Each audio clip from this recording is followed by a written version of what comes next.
Alrighty, so we have Victor Rodriguez versus Bruno Silva. So Bruno Silva just came off that great win against JP Buys. Victor Rodriguez, on the other hand, came off that brutal loss to Adrian Yanez.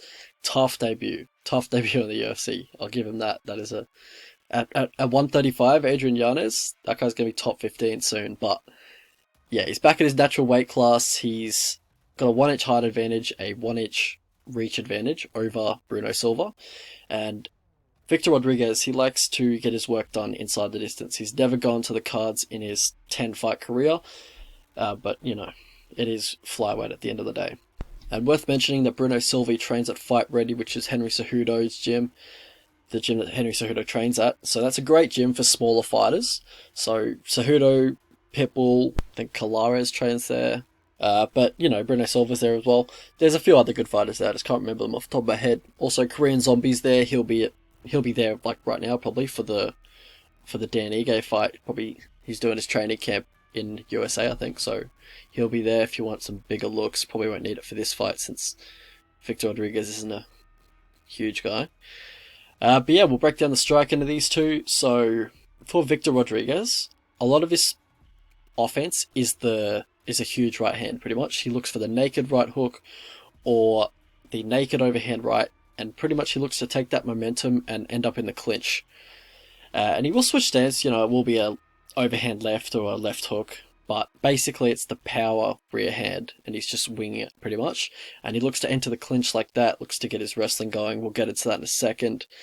For Bruno Silva, his favorite punch is the counter two or the counter overhand, so I could definitely see that landing on Victor Rodriguez in this fight, and that's the shot that he dropped JP Buys with a few times. Like, that counter two was just money in that fight, and I could definitely see him catching Rodriguez because he is quite wild on the feet and quite predictable.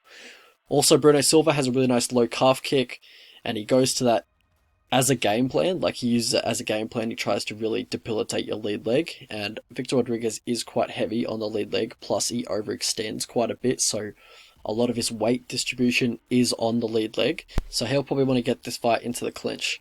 But yeah, so for Victor Rodriguez, he'll look to start on the front foot, but you know, if you hit him good, he'll take the back foot and he'll do that for the rest of the fight. So he was very aggressive starting in the Adrian Yanez fight.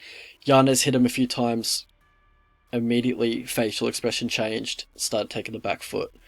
And he gets caught a lot in range. Like, he doesn't have a great understanding of range, I believe. He probably could have worked on that a little bit more on the regional scene, but he's been fast-tracked to the UFC, and he just seems to not have a great understanding of range and how far his opponent is away from him.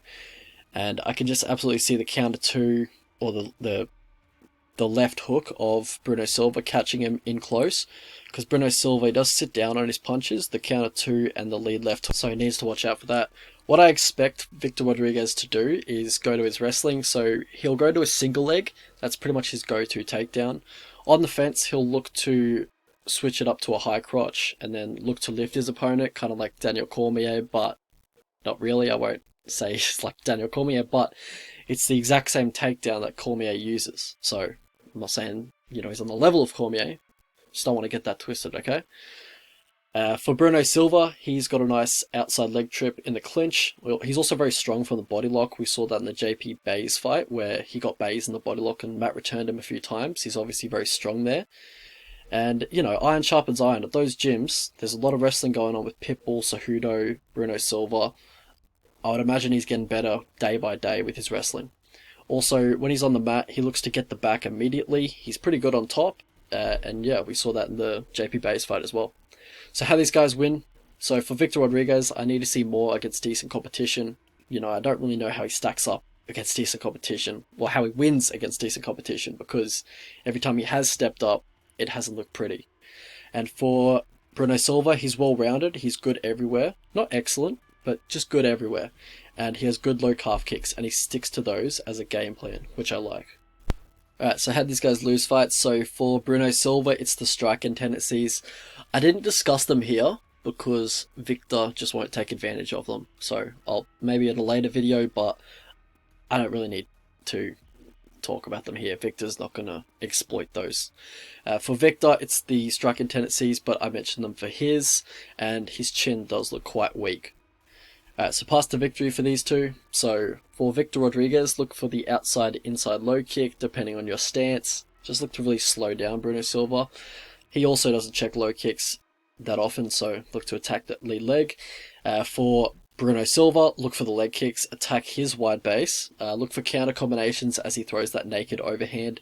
He doesn't generally throw the follow the overhand with anything, like a left hook or anything. He just kind of throws the right overhand just naked. So if you can throw combinations after that, I think you can absolutely rack up the points on the judges' scorecards, but also you could probably find a finish. Also maybe like a cheeky little uppercut as he dips quite often when he's overextending on his right hand, plus he's off balance, so it makes him overly susceptible to the uppercut. But, you know, for the grappling, look to stuff his takedown attempts and look to turn him over, or you could just take him down and get top control and look for ground and pound, look for damage on top.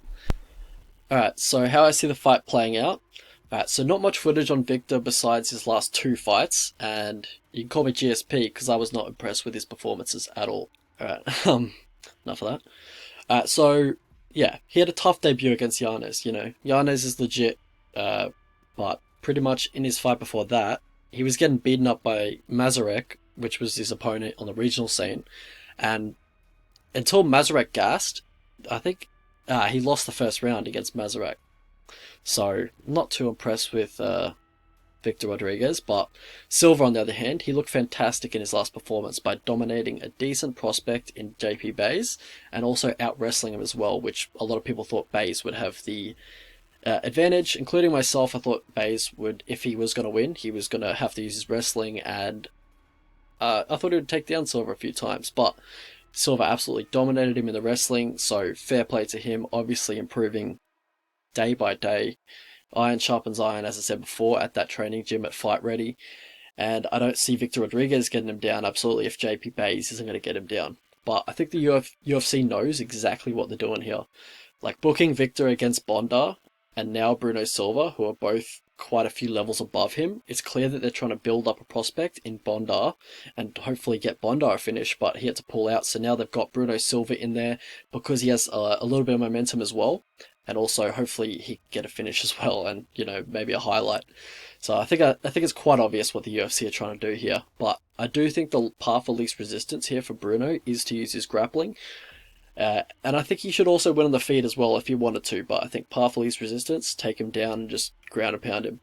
Rodriguez just, unfortunately, isn't UFC level. And as for the result, as for the outcome, I do think Bruno finishes him with ground and pound or a sub on the mat.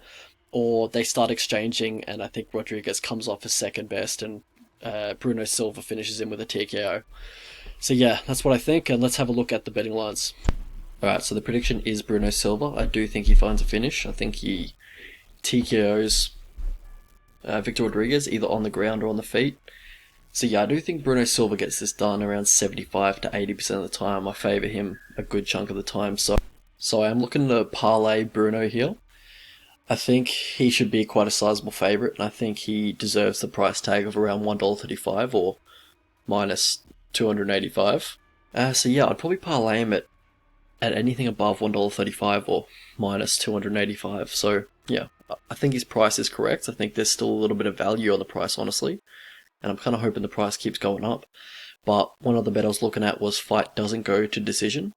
Like, Victor Rodriguez, in his career, has never been to decision. And I'm hoping they bump the price up for that, just because it's a flyweight fight, and generally flyweights do go to decision. That's a stereotype they have. So I'm hoping they overinflate the goes to decision line, and then, brings the price up on the doesn't go the distance line. Ping for, like, $2.60 or plus 160.